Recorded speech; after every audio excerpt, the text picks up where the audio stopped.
Hello everyone, welcome to Hi Medico. আজকে আমরা কথা বলবো হলদিয়া ডেন্টাল কলেজ, যেখানে 2024-এ কেমন কাট অফ গিয়েছে সেটা আমরা দেখার চেষ্টা করব। এটি যেহেতু একটি প্রাইভেট কলেজ, তো এখানে সেমি গভর্নমেন্ট অর্থাৎ স্টেট কোটা থ্রুতে কেমন কাট অফ গিয়েছে সেটা ডিসকাস করা হবে, এবং তার সাথে সাথে প্রাইভেট ম্যানেজমেন্ট কোটাতে কেমন কাট অফ গিয়েছে তারও আরও যে অন্যান্য মেডিকেল কলেজ আছে আমাদের ওয়েস্ট বেঙ্গলে, সেগুলো তোমরা যদি কাট অফ ভিডিও দেখতে চাও তাহলে এই ভিডিও ডেসক্রিপশনে যাও, সেখানে ইন্ডিভিজুয়াল প্রত্যেকটা মেডিকেল কলেজের কিন্তু ভিডিও কভার করা হয়ে গেছে, সেগুলো ডাইরেক্টলি তোমরা কিন্তু দেখতে পারো।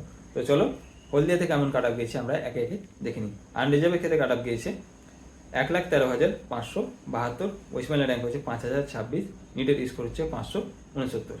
ওবিসি এর ক্ষেত্রে কাট অফ গিয়েছে 1,65,580, ওয়েস্ট বেঙ্গলের র্যাঙ্ক হচ্ছে 5,932, নিটের স্কোর হচ্ছে 528। ওবিসি বি এর ক্ষেত্রে কাট অফ গিয়েছে 1,79,580, ওয়েস্ট বেঙ্গলের র্যাঙ্ক হচ্ছে 6,140 এবং নিটের স্কোর হচ্ছে 518। ইডাব্লিউএস এর ক্ষেত্রে কাট অফ গিয়েছে 3,72,747, ওয়েস্ট বেঙ্গলের র্যাঙ্ক হচ্ছে 7,378 এবং নিটের স্কোর হচ্ছে 401। এসসি ক্যাটাগরিতে কাট অফ গিয়েছে 3,14,149, ওয়েস্ট বেঙ্গলের র্যাঙ্ক হচ্ছে 7,145 এবং নিটের স্কোর হচ্ছে 432। প্রাইভেট ম্যানেজমেন্ট কোটাতে কাট অফ গিয়েছে হলদিয়াতে 8,59,375 এবং ওয়েস্ট বেঙ্গলের র্যাঙ্ক হচ্ছে 8,611, নিটের স্কোর হচ্ছে 226। তো এই হচ্ছে হলদিয়া ডেন্টাল কলেজে 2024-এর কাট অফ।